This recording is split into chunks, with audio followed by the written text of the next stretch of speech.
Speaking of the regular session, a bill filed by a Central Louisiana lawmaker would require automated speed enforcement devices authorized by a local municipal authority to produce pictures of the driver to impose penalties. State Representative Darrell DeShotel of Marksville authored House Bill 652. The bill proposes an amendment to mandate automated speed enforcement devices to capture a driver's picture and driver's plate for the penalties.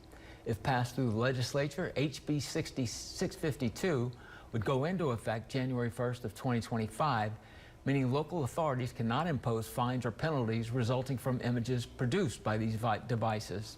The measure also mandates large and visible signs within 500 feet of each device to alert drivers. HB 652 aims to improve the effectiveness and transparency of automated speed enforcement measures while ensuring fair penalties.